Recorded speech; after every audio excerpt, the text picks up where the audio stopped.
Hello friends, आपण आज चाललेलो आहे पुण्यातल्या सर्वात फेमस मंदिरामध्ये, स्वामी नारायण मंदिरामध्ये।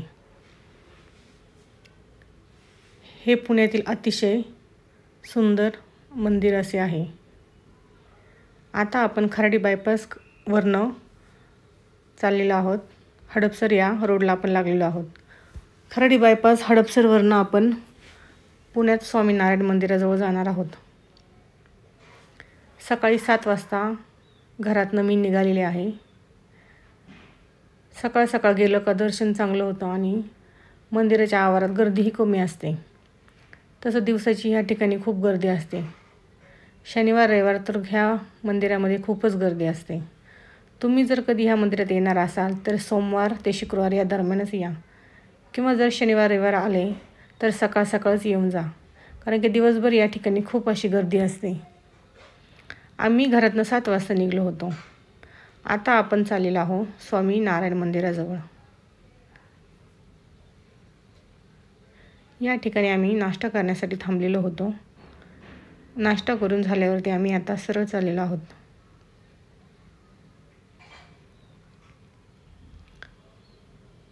आपण आता स्वामी नारायण मंदिराजवळ पोहोचलेलो आहोत।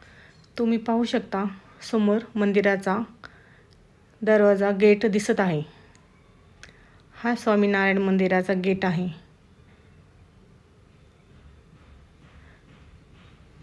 या ठिकाणी इथनं सरळ वरती जाऊन आम्ही गाडी पार्किंगला लावणार आहोत।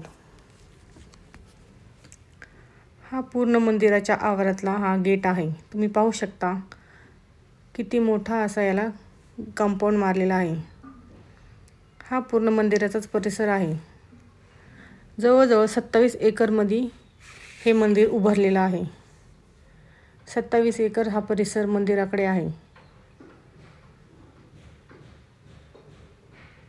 इथून वरती आम्ही गाडी पार्किंग करण्यासाठी चाललेलो आहोत।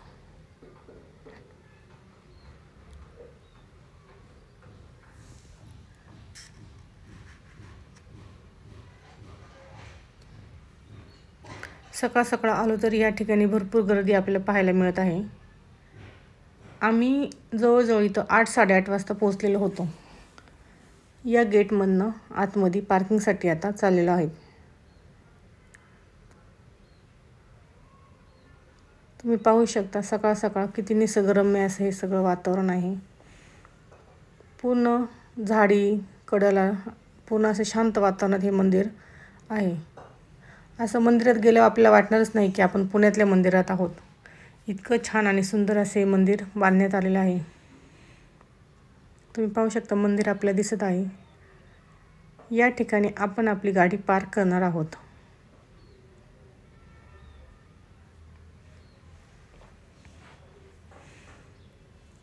सकाळ सकाळ भरपूर गाड्या इथे आलेल्या आहेत। तर तुम्ही विचार करा की दिवसभर किती गर्दी असेल। आता आपण मंदिराजवळ चाललेलो आहे। एक 10-20 मीटरवरती पार्किंगपासून मंदिर आहे। इथनं आपण चालत चालत पार्किंगपासून मंदिरात जाणार आहोत। हा मंदिराच्या बाहेरचा एंट्रन्स आहे। इथे बोर्ड आहे लावलेला गेटच्या बाहेर, जिथे सगळं सूचना दिलेल्या आहेत। मंदिरात काय चालू असणार, मंदिरात जाण्याची सक्त मनाई वगैरे सगळ्या माहिती तिथे दिलेली असते। उजवीकडे तुम्ही पाहिलं तर लहान मुलांना खेळण्यासाठी वेगवेगळ्या वस्तू तिथे ठेवलेल्या आल्या आहेत, जिथे तुम्ही आपल्या मुलांना मनसोक्त खेळून देऊ शकता व तुमचा सुट्टीचा हा दिवस कुठे जाईल तुम्हाला कळणार पण नाही। इतकं छान वातावरण ह्या मंदिराच्या बाहेर आहे। आता आम्ही मंदिराच्या आतमध्ये चाललेलो आहोत। इथे तुम्ही पाहू शकता लहान मुलांना खेळण्यासाठी वेगवेगळ्या वस्तू आहेत। हे मंदिराच्या बाहेरनं पूर्णपणे अशी सजावट केलेली आहे। हे खूप छान दिसत आहे।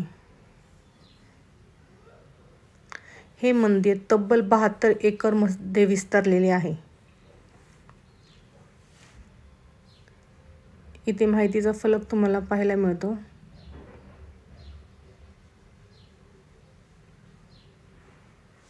तुम्ही सुट्टीच्या दिवशी इथे आला तर तुम्हाला इथनं जायचीही इच्छा होणार नाही, इतके सुंदर ठिकाण आहे हे।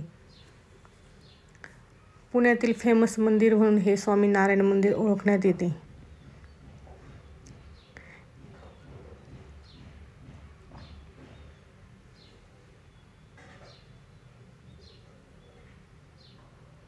लांबच खूप सुंदर दिसत आहे.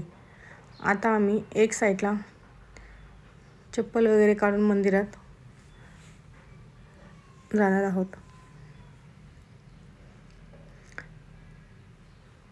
इथे चप्पल स्टँड आहे जिथे तुम्ही चपला काढू शकता.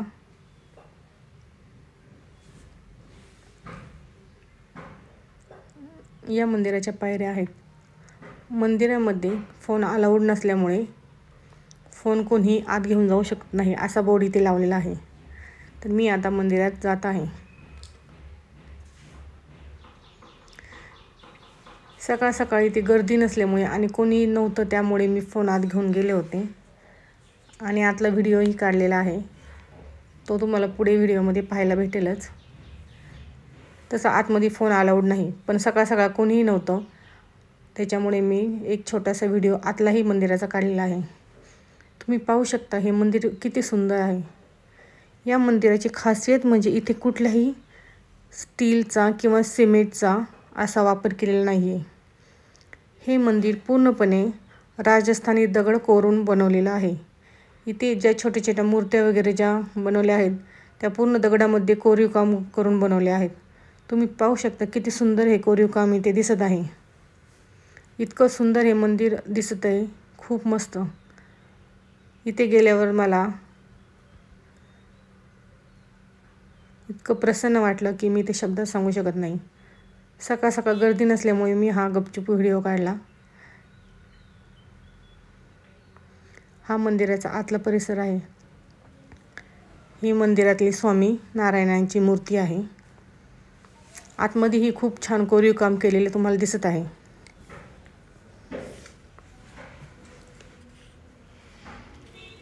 या मंदिरामध्ये 2 मजले आहेत. आता मी वरच्या मजल्यावरती आहे. ही समोर तुम्ही स्वामीनारायणांची मूर्ती पाहू शकता. दर्शन घेऊन आम्ही आता बाहेर आलेलो आहोत. बाहेरनं तुम्ही पाहू शकता कसं सुंदर दिसत आहे हे सर्व.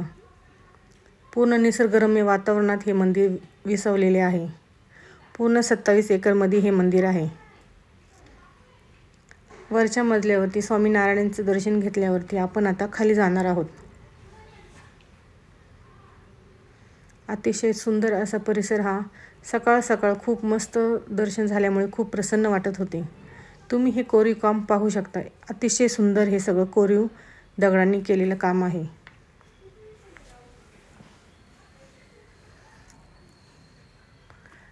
दुसऱ्या मजल्यावरनं मी हे व्हिडिओ घेतलेला आहे.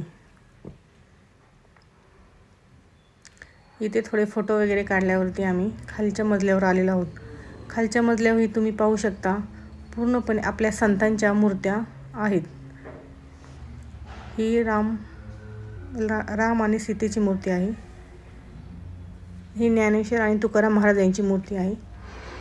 आणि समोर विठ्ठल रुक्मिणीची अशी मूर्ती आहे. वरच्या मजल्यावरती स्वामीनारायणांची मूर्ती आणि खाली पूर्ण आपल्या संतांच्या मूर्त्या आहेत. असे हे सुंदर मंदिर पाहण्यास तुम्ही सर्वांनी नक्की भेट द्यावी आणि 1 डे ट्रिप म्हणून नक्कीच स्वामीनारायण मंदिराला भेट द्यावी.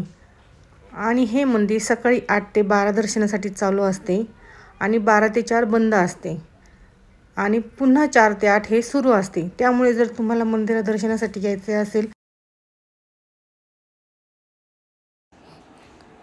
तर सकाळी 8 ते 12 व सायंकाळी 4 ते 8 या वेळेत तुम्ही नक्कीच येऊ शकता आणि ह्या सुंदर अशा मंदिराला भेट देऊ शकता. व्हिडिओ आवडला असेल तर व्हिडिओला लाईक, कमेंट आणि सबस्क्राईब